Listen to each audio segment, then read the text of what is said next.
where are the people that I want to work with so that I can support them in having a lifestyle, selling their dream home, buying their dream home, right? You've got to be in front of enough people. And we're just not, as real estate agents, you're not in front of enough people. Like you're waiting for them to come to you. You've got to go find them, whether that's through your marketing, through your social media, through your referral programs.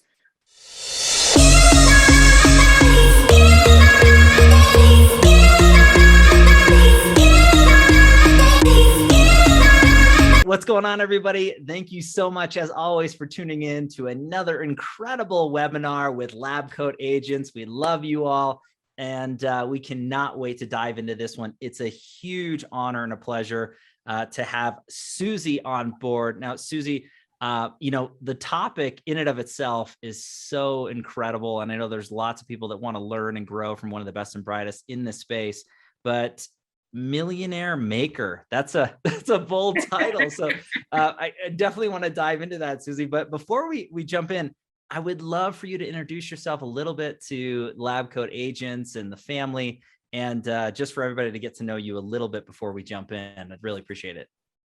Well, I want to say that my clients gave me that name. I did not give myself that name, right? So I was all formal, like I'm a strategist. They're like, no, you're not. I'm like, I'm not. They're like, no. I'm like, well, then what am I? Like, I'm all thinking like, what am I if I'm not that? They're like, you are the profit coach. You are the millionaire maker. We just make money when you're around. You see money everywhere. I'm like, I am that. Yes, okay. I am that. I do make that money happen. I was trying to be all like, put myself in this box. They're like, no, that's not who you are. I love when your clients tell you exactly who you are, right? Which is I was going to say, you have great clients to dub that incredible title on you. That's huge, Susie, for sure. Well, I do make them money, do make them millions. That's what, if you're going to do it, let's do it right. If you look at 88% of small businesses are doing less than 100 grand. I mean, they're making less than 100 grand gross. That's not even their paycheck. Wow. Only 1.7% of small businesses hit that $1 million mark. 2.5% are doing $500,000. Go big or go home. It's not that hard. It's a couple more zeros, right? So let's really put the plan together so we can make it happen and make you some money, honey. Oh, I love that. I love the energy, Susie. I mean, you're really laying that example that way, and you've helped so many people grow and scale their businesses from so many different, metrics and levels. But I want to kind of dive into what got you into the business in the first place with that. And, you're a best-selling author. I mean, and again, you've trained so many entrepreneurs to really grow and scale their business. So what's kind of your intro story that way? What got you into it and the path? Well, I did this on accident. Look, I wish I would have said, I sat down and put this business plan together. Look, I found myself as a single mom with 2 little kids with no alimony, no child support. My picker was off, my friend. I did not know how to pick a husband, right? I'm like, he had a checkbook, he had a car, he had muscles. That must be a good husband. Right? Come on. Dumb. Just let me say that out loud. So my original vocation was I was a hairdresser. And so I found myself having to provide for my kids. So I had to figure this business thing out. Wow. Right? 15% of your financial success is based on your vocation. So for real estate agents, it's the selling of the home. Right. For doctors, it's the actual vocation of being a doctor. For landscape design, it's how you do the landscape. The other 85% is my magic. Wow. Sales, marketing, operations, finance, right? The strategy behind it all.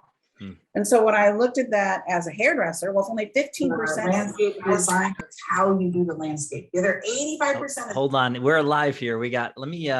Let me mute the mics here for a second. Sorry about that. That was me. I heard you twice. Y'all. That is how important that statement was. It had to be said twice. Sorry, Susie. It's okay. It's all good. So again, finding myself being the hairdresser going, I've got to figure out how to make money. So I built a $250,000 business as a hairdresser. The average hairdresser does $30,000 a year. I opened a salon and spa. We became one of the first $1 million salons and spas. We're the top 1% in the nation, top 10% in the world. And then my clients, Paul Mitchell, saw me and said, what are you doing? How are you doing this? And I'm like, I have a business strategy. Like, let me show you. So I started teaching other high-end salons and spas how to build a 7-figure business. And then Greg, really threw me into this consulting space. I was doing it just to help my industry. It was not making a lot of money coaching, speaking. That wasn't my jam. I was like, let me help you. The bleeding heart, let me help you because I did not know how to do this. And you're sitting around waiting for money to happen. And we see that a lot in real estate, right? That we're sitting around waiting for a customer to come to us. We got to go find those customers. We got to go network. We got to get out from behind our computers. We got to go meet people so that we can start building that relationship, because that's the 85%. So Well said. I started teaching, and my clients were like, Susie, if you had a book, I would buy a book. I'm like, I'm a hairdresser. I'm not writing a book. I don't even know how. No, I don't know where a comma goes, and everything's an exclamation point.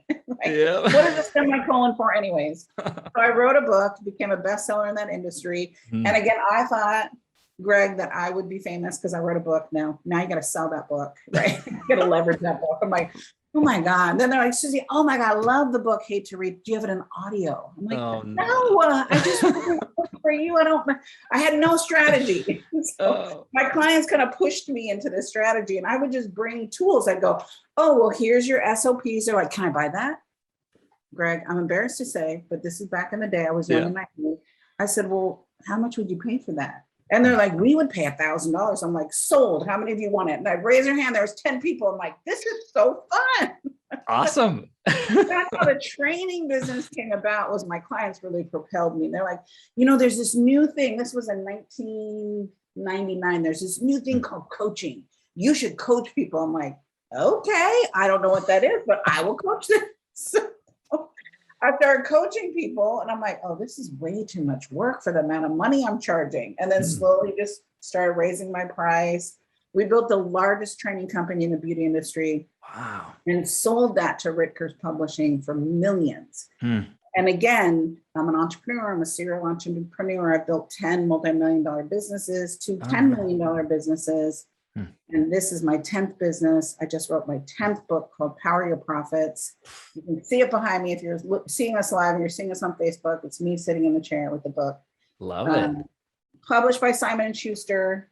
So it's been a huge success, in the industry. And it's really, what is the journey to building a multi-million-dollar business? So that's my passion. That's my sweet spot. That's how I got here. I started speaking at this Millionaires Conference because I launched this technology company because I realized, now think about this, in 1999, I'm launching a technology company. There was no GoDaddy. There was no, software share. There was no WordPress. Everything had to be built from scratch. Greg, my first website was $500,000. That was bananas.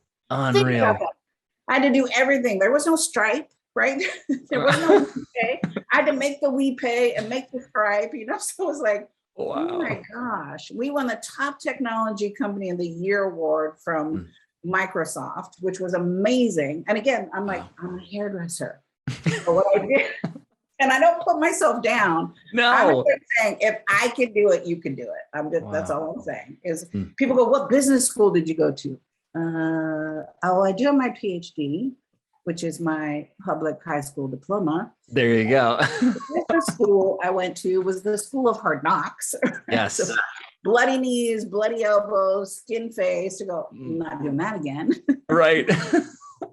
But Susie, when you mention your story, and again, I absolutely love that, the thought process of taking the steps and doing the work and putting yourself out there in front of so many people and really figuring it on your own. And you said, the skinned elbows and knees, and I have that visual when I talk to entrepreneurs that way is, the first person through the wall always gets bloodied, right? And it's just, you're a trailblazer, a maverick. And unfortunately, there's a lot of scars along the way, but those are some of the best learning experiences and opportunities to really grow and take advantage of a segment in a market. And obviously look what you do, look what you've done and continue. And that's huge, Susie. And I love the fact, I'm going to put links in the comments in the chat for everybody. So for the book, everything along those lines. But I do want to encourage everybody before we dive in deep into the information that everybody's tuning into.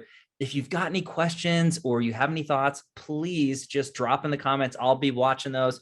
Don't want to interrupt Susie as she's going through and sharing all this knowledge with everybody. But if you got any questions, do not hesitate. But Susie, I do want to jump into kind of a breakdown.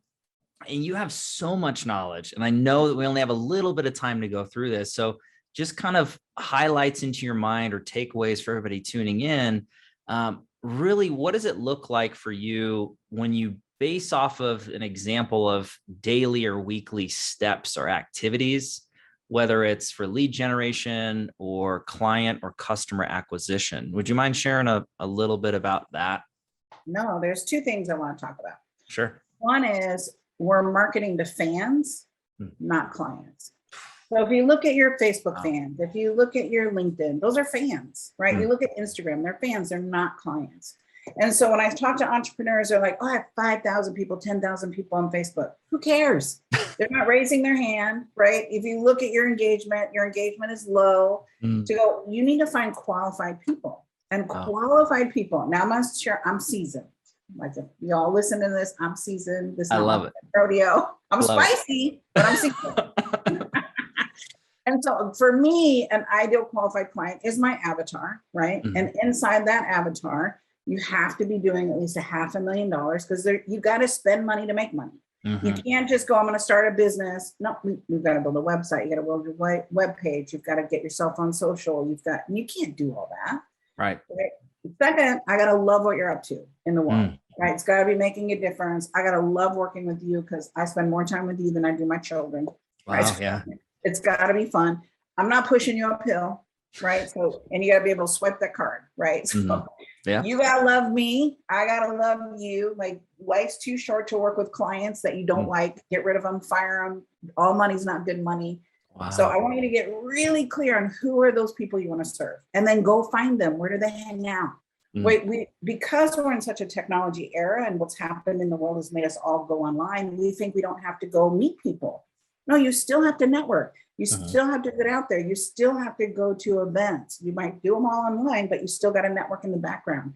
You still got to focus in the chat. You still got to go meet people and have meetings, right? Virtual coffees. Yeah. It's replaced all that belly to belly, but we're still doing it. The people that are thriving in the economy right now, right, are still belly to belly. It might be virtual, but we're still belly to belly. So I want you to look at your qualified clients, qualified leads versus leads. Because leads, dime a dozen, right? To go, no, just qualified. Let's look at the people that you love working with, the people who can afford you, because not everybody can. We can create other things for people who can't afford you, that they can graduate. I have clients that have been following me for 10 years going, I can finally work with you. Wow. Awesome. I love that. Now you can finally work with me, right? Because I think we've bubblegum, shoestring, band-aid, duct tape enough. So I don't want to do that. Yeah. Well, so that's really about that lead. The second thing is, how are you spending your time? I want you to spend your time on the highest income producing activity only you can do. Wow. Everything else, delegate, right? So this is the highest income producing activity that only I can do. My team can't do this piece. They can do all the back end stuff. They can do all the emails. They can do all the follow-up stuff. But this belly to belly, talking to new people, exposing myself to a new market, that's the highest income producing activity. Picking up the phone, having sales calls, having sales calls, having sales calls, sales calls. Oh, did I say having sales calls? You did a couple times. Producing activity. People are like thinking that people are going to sign up an email. No, they're not. There's a very small percentage of people that are killing the game in automated sales online. There's still high touch in that. We do a lot online and there's still so much high touch, and I'm still the best sales team member on my team. I have a sales team member, but I'm still the best salesperson. Wow. It'll never go away. And I think we're trying to remove ourselves because we don't like it. I'm sorry you don't like it. Pull your big boy pants up and your big girl panties up and get on the phone. Sorry, I'm a tough love story. No, this is beautiful though. I mean, Susie, you had mentioned so many incredible things already. Just, on the first point is looking at it from an avatar standpoint, identifying your ideal client, not having to be everything to everyone, and really just focusing in on that, I think is crucial. And it's okay to not work with everyone. You've got a very special niche and you work with certain people, and to real estate professionals, buyers, sellers in different markets, I think that's crucial. But then to your additional point, it's putting in the time and the work and identifying your highest and best uses. I love that. And that goes across any entrepreneurial venture. Doesn't matter what business you're in. I mean, obviously with LCA, we're talking to real estate professionals. Everything you mentioned applies 100%. So I love it. I love where you're going. Right. And real estate is part of my revenue model, right? So I'm your sister in this journey. It is a revenue stream for me. I have made millions in real estate. I've also lost millions in real estate. I'm just going to be transparent. Right, right. And so to go really looking at how do you find more of clients like me to go, this is an investment strategy for me. This is how I want to do. How many properties am I going to buy a year? Right. And maintaining those relationships versus one and done. Nobody wants one and done. That's way too hard. Yeah. Let's look at how we can really support people in leveraging their wealth. And real estate is a great way to leverage your wealth. It's been amazing for me. You know, I grew up poor. There were 9 kids in my family: Bobby, Ronnie, Stevie, Carrie, Joni, Shelly, Susie, Kelly, Debbie. What we knew about money was there isn't any, don't ask, right? That's all we knew about money. So again, anything possible when you have a plan, you have a strategy, and you go, oh, what's my ROI? Right. And well, real estate is an amazing ROI. I love how you mentioning that. And again, saying all your family members 3 times fast has got to be a feat among itself, but that you have huge perspective of that, Susie. And again, you have so many different verticals of professionals and entrepreneurs that you've helped grow to the highest of levels. And I think that through the process and to the title Millionaire Maker, is there any pieces of advice or pathways or roadmaps, you know, that you want to share or guide the audience with today that they can kind of take into their thoughts, into their minds? Obviously, it's impossible to share it all. I mean, that's the whole point, is if anything resonates with anybody who's listening, you got to reach out to Susie. We'll have links, we'll have feedback, everything that way for sure. But what are your thoughts there, Susie? I mean, an entrepreneur, a real estate professional who's making a decent 6-figure income, but they can't quite get over that to the 7 and above. What are your thoughts there? Any advice you want to take it direction? So I think what happens as entrepreneurs, as business owners, as real estate agents, is we look at the lead, right? You're like, oh, I might have 5 leads. Well, out of 5 leads, you're probably not going to close 1, right? You're going to have at least 10 to close 1, because everybody's in a different journey. Sure. Right. So you want to look at you're not in front of enough people. Oof. So look, I didn't like math. Mr. Syverson in 10th grade said, go get a different job. Don't do math. I do spreadsheets all day long. Right. Right. I love math because math is money and money is fun. Right. I may not like the math, but I like the money that comes from it. And so I got to learn how to monetize that, scale that. And so when I look at it, you've got to be in front of at least 1,500 qualified people to hit that revenue goal. Wow. If you look at how many units, houses, do you want to sell? What's the average commission from that house? And let's monetize that to go find. You want to make $500,000 as an agent, you got to have at least 1,500 leads. That means 1,500 people who could have a home that you want to sell, because all money's not good money. Right. You know, we were talking about it a little earlier. Shit shack, right? Sorry. But you don't want to sell that, right? You want to go, where are the people that I want to work with so that I can support them in having a lifestyle, selling their dream home, buying their dream home, right? You've got to be in front of enough people. And we're just not, as real estate agents, you're not in front of enough people. Like you're waiting for them to come to you. You've got to go find them, whether that's through your marketing, through your social media, through your referral programs, right? Through campaigns. That's all traditional marketing. And you're kind of waiting for the one. Well, wait for the one, you're going to be broke, right? Because one person, if you've got 5 leads, 5 of them are not ready. So I've got to have double that at least to get one really good qualified. And then it's going to take anywhere from, in this market, fast, but in a slower market, it could take 90 days, depending on what the price point is and where you are in the country and what's happening. And so I think that's the biggest challenge that I see in this marketplace with being working with real estate agents, is you just don't have enough people you're in front of, and you can't wait for the one, right? You got to keep filling our pipeline of qualified people, because when they're ready, they're ready. Like at the beginning of the year, I wasn't ready to sell my home. I have another home in Oregon. It's a beautiful vacation home, which I really realized that I loved as much as I loved. I'm like, I'm selling my home in California. I'm going to move to Oregon. Like, wow. Like literally in less than 30 days, you got to be ready for that person to go, I'm ready and I'm ready to sell it now. Right. So I think staying in touch with your people. My real estate agent I've worked with for 8 homes. He's bought and sold 8 homes. Wow. Right. And he's always in front of me. There's a card, like a physical card, like snail mail. Physical card, email, right? Text messaging for all this time, for 20 years, to keep his name in front of me, to keep, oh yeah, I love Chris. I love what he does. I love how he supports me. I love that he sells homes fast, right? So you want to look at what kind of long-term relationships, it's not one and done. To go, am I supporting that consumer to keep you top of mind? Because there's always another slick real estate agent coming in going, I could sell your house. Everybody says that. But everybody. You know, what's going to make you different? Because this industry, there's a lot of charlatans. You all know it. There's people who overpromise, underdeliver, right? To go, how do you stand out? What makes you different than everybody else? But Susie, you had mentioned so many incredible things, throughout this entire thing, but you're absolutely right. There's so many people that they talk a big game, not necessarily going to be able to produce. The consumer can read through that. And especially on a multi scenario, 8 transactions you had mentioned, with Chris, and the thought process would be, as you mentioned, long-term.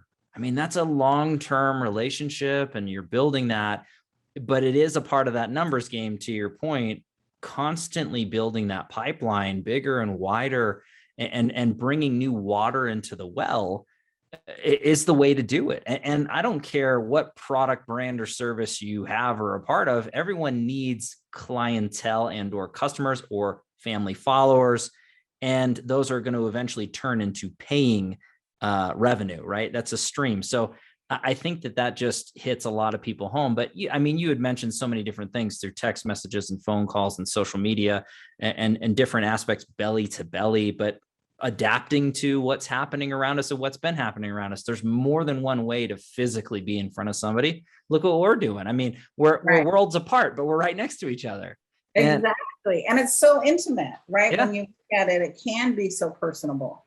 And time is money, right? I don't have time to be driving somewhere, going somewhere. Like, how do we really help the consumer to save their time and make their decision quicker, faster? Because that's what real estate's about, quicker, faster, right? Don't leave it to sit, to go, are you following up? I would say the industry as a whole needs a stronger follow-up campaign, right? You can't just rely on the human being, especially if you're a broker and you're managing agents. Look, you got to get that systematized and dialed in, because you're losing hundreds of thousands of dollars because the follow-up's not in place. I'm calling it like it is, right? I have clients that are in this industry. I've worked in this industry, to know that that's a big missing in this industry. That little thing can make such a difference between closing an additional sale or 2 additional sales a month or a year. I would agree 100%. I know that anybody on here who's tuning in now live with us or after the fact, they know their fortunes in the follow-up. And it's there. I mean, there's so many people that trip over $1 to pick up a dime. It's right in front of you. And, you focus on the people who got you to where you're at in the first place. It's easier to solidify and resell or sell someone who already knows, likes, and trusts you versus somebody who's a complete stranger. So I think that there's, as to your point, there's so many different ways to have revenue coming in the door, but you can't just stop following up. You can't stop prospecting. You can't stop pipeline building. No matter how busy you get, as soon as you stop, you're going to go up, up, up. And then I've seen it time and time again in real estate. You get prospect heavy, you get really busy, you stop prospecting, and then you're back down. You got to prospect again, you go up, you're busy, you stop prospecting. It's just this roller coaster. But the true pros, they never leave the basics. Exactly what you're saying, Susie. They're just very consistent and meticulous with the things that really matter. And that's how they're growing and scaling in big ways.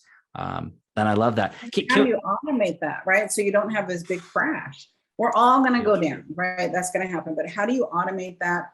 Or when you get to a certain point, what's the highest income producing activity for you? My assistant, her highest income producing activity is checking my email. That's not for me, but that's for her. Right. Are you, like you said, I always say, are you spending dollar time on penny jobs? Because you're trying to save money, doing it all, being it all, which that's not a good use of your time. To go, but if I close 1 more sale or 2 more sales, then you pay for that assistant, you pay for that marketing support, you pay for somebody doing your drip campaigns the way that you would like to be done. Because the reality, that's not our genius. That's not my genius. Right. Can I do it? Sure. It's going to take me 10 hours to do it. Well, 10 hours of my time, that's $50,000. So you do not want me doing a drip campaign. That's not a good use of my time or money. You go, oh, and I need each agent to hear that, because you're trying to save money. And I get it. We've all done it, right? Sure. Trying to do your own graphics and your own flyers. Please fire yourself. Please fire yourself from that marketing. Let's go sell another home and then hire someone to do that for you, right? You don't have to hire them full time. Like, let's work smart, not hard. And that's really leveraging the asset that you have, which if you're an agent, you're a good people person, right? If you're a good agent, right? You're good with details, but then find someone that can manage those details after you're done closing up, right? So that it doesn't get lost. Well, and Susie, when you mention, automation and leveraging, not just your knowledge, but then also looking at it from a team, you've dealt with so many professionals over the years. When do you find anybody who's watching or listening to this right now, or after the fact, when is the right time? I know that's kind of a silly question, but when is the right time for someone to start to fire themselves on these lower income producing jobs and to bring on whether it's a virtual assistant, a VA, or if it's a full-time assistant, or if you're looking at it from a third party? What's your recommendation when you're talking to entrepreneurs? Day one. Wow. Day one. Here's why. If you put your business plan together, and especially if you're looking at being an agent, there's upfront costs that you have to do. You're going to either pull money from your retirement. I mortgaged my home, got a second on my home to launch my business, right? That was my first business. I borrowed from my retirement account to publish that first book that I talked about, right? So when you look at it, when you put your plan together to go, I'm going to sell 10 homes, I'm going to sell 100 homes, whatever that is, then you start looking at someone that you're paying $30,000 a year. If you're going to sell 10 homes or 100 homes, all of a sudden that number isn't as big anymore. So you're pulling that money from somewhere out of your day-to-day, right? I want you to take this on as a business. Again, 88% of small business owners, which most agents are small business owners making less than 100 grand a year, will put your business plan together to go, I'm going to grow me as the agent, make $1 million. If you're making $1 million for you, you have the money to hire someone. So the first person I always hire is an operations person, not a VA. A VA, I got to tell them what to do. An online business manager, I don't have to tell them what to do. You're paying them more an hour. But I would much rather me say, hey, I need you to put this drip campaign together, and they do it, versus let me show you how to put a drip campaign together. Let me show you how to set up the email campaign. Let me show you. Look, I ain't got time for that. You don't have time for that. But if it's in the business plan and you're borrowing money either from yourself, or you're getting money from investors, or you're borrowing money from your retirement account, or you're putting them on your credit card, whatever you have to do, if you have the plan in place, you see where the numbers are going to come from. Right. That's why the financial projections are so important. So you can see, how many homes do I need to sell? You need to sell one home. How many qualified leads do you need? You probably need 100 qualified leads to sell one home. Right. And you're like, Susie, that's really high. Well, that's because they're not ready. I wasn't ready at the beginning of the year. I wasn't ready last month to sell my home. And all of a sudden I'm like, I'm selling my home. You got to be ready when I'm ready, not when you're ready. Don't 100%. Get ready to get ready. Be ready when I'm ready to sell the home. Okay, I'm hitting the ground running. Right. I'm so passionate about it because it's so frustrating, because we're trying to, again, you said trip over pennies to get your dollars. Yeah. So put the plan together, and then you can see it. And people, I promise you, people will support you. They're not a riskers. There's people in this world that want to make money. They're not riskers. Like, we're riskers. Like, it's not like I'm saying whiskers. We love to risk. We just see the payoff. But there's some people that are way too conservative, but they trust you that will invest in you. Wow. My previous father-in-law invested in me. We opened that salon and spa that became the top 1% in the world. He said, I believe in you guys. Here, I'll give you the money. I'm like, oh my God, he just gave me the money. That was amazing. Wow. Right. And then we raised $1 million for the technology company, because it was $500,000 to build that crazy website. Wow. Right. But we raised $1 million of other people's money to build that business. Right. And that became a multi-million-dollar business. In our training and development company, we raised money from our team. Right. They became shareholders in the company so that we could raise money to launch new products. There's money all around you. That's what you need to see. There's not a lack of it. Even inside of our economy today, there is not a lack of it. Look all around you. People are buying homes. People are reinvesting in their homes. They're selling their homes to get a better home, because the dollar's so strong right now and the interest rate's so low right now that this is the time. It's so Absolutely. exciting. I agree with that, Susie. And when you're mentioning it, it's hitting so many people at home. And I'm not saying anybody who's watching this, part of that 88%, hopefully not. But if you are, I think, and I could be completely wrong about the National Association of Realtors stats on this, but I think the average real estate professional on a national basis sells 3 to 4 homes a year. That's it. The majority of the real estate for 3 to 4, that's not supporting anything. That's a hobby. So when you're talking about, as you mentioned earlier, if you're going to do it right, do it all the way, right? And that's what you show and teach so many people how to do. If you're going to do it right, do it all the way to the highest of levels. And to that earlier point, your clientele in that client avatar is somebody who gets it, who has invested their time and their knowledge and their money, and they understand the importance of coaching and mentorship. And you're guilty by association at the end of the day. And if you're not surrounding yourself with more knowledgeable and more credible individuals that are going to help level you up, you're only hurting yourself. So I want to talk about that aspect of you, Susie, because you're one of the best and brightest when it comes to the coaching and mentoring and training, and especially for entrepreneurs. So anybody on this, you fall into that exact same category. What's kind of the path for people to get involved with you and to learn from you? Is it live events that are being hosted? Is it virtual events like this? Is it one-on-one? What do you tell us a little bit about how we can potentially work with you, if anything stuck out to anybody who's tuning into this? Look, here's what you want to know, that I am not a cost center. I'm an investment center. So I'm a ROI. We will make you money on your money. So you need to know that first off, because it's about the result. I don't care if you like me or not.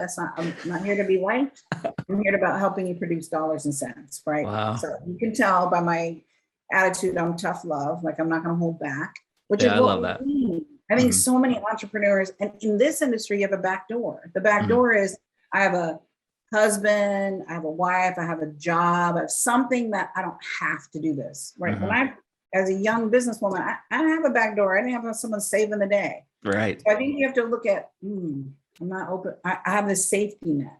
Okay, let go of the safety net and jump, right? So if you love this conversation, if I feel right for you, there's several different ways. You can find us on YouTube. Go look at YouTube, try before you buy. You can get a sense of, what we do and how we do it. Go to our website at susiecarter.com, CARD as in dollar and dinero, ER.com. You can go to our podcast, poweryourprofitpodcast.com. So just come. We've got live events. We've got free masterclasses every month. Again, try before you buy. See if I'm the right coach for you. Because I know this is hard to believe, Greg, but I'm not for everybody. What's wrong with these people? I don't know who wouldn't want to be hanging out with you on a regular basis and learning from you, Susie. They're like, oh my gosh, because they got accountability. But that's what I want from a coach, right? I want someone to just tell me what I don't want to hear, show me what I cannot see so that I can be the person I need that I can be, right? It's all about the result. And if you're not having the sales you want, if you're not having the financial well-being you want, you're just working on the wrong activities. Wow. So let's look at what are the highest income producing activities that only you can do, and let's start monetizing that. We should all be wealthy. Wealth is our birthright. We are in a country that we still can generate our own wealth, right? This country was built on entrepreneurship. Right? There's still opportunity there. Whatever your political beliefs are, I don't care. There's still opportunity. I've been an entrepreneur for 30 years and I've made millions. And lost millions, but I've made millions, in doing this and being an entrepreneur. Gosh, Susie, I love it. And I can't help but just feel the passion and the drive that you have, not just for yourself and your business, but for everybody who's associated in your life. And I just love that. And so many pearls of wisdom that you were dropping on everybody. And we're at that time, we're actually over, which I hate to do this. Oh my God, it's so fast. I feel like there's so much more. And that's why I just want to encourage everybody. We'll have links down below. And again, please follow Susie, go to the website, tune into the podcast. I think that's fantastic. I love that content out there. So we'll have links so everybody can tune in and go from there. But gosh, I mean, any other thoughts or words to close it out, Susie? But you absolutely crushed it. You nailed it.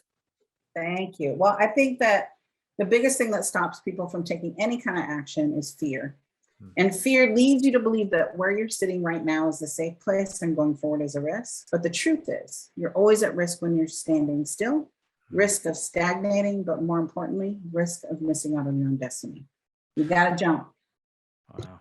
Huge stuff. This was an incredible time, Susie. It was an absolute pleasure and an honor. I know everybody got so much information out of this. And again, if you just jumped in towards the end, we apologize that you missed it. These are live. However, you can check out LabCoatAgents YouTube. There'll be a full recording of this particular webinar. And again, I just encourage you to reach directly up to Susie, follow her on social media, check out the website and the podcast and the books. Links will be below, but I can't thank you, Susie, enough. It was a pleasure for sure. Thank you, Greg. I appreciate you.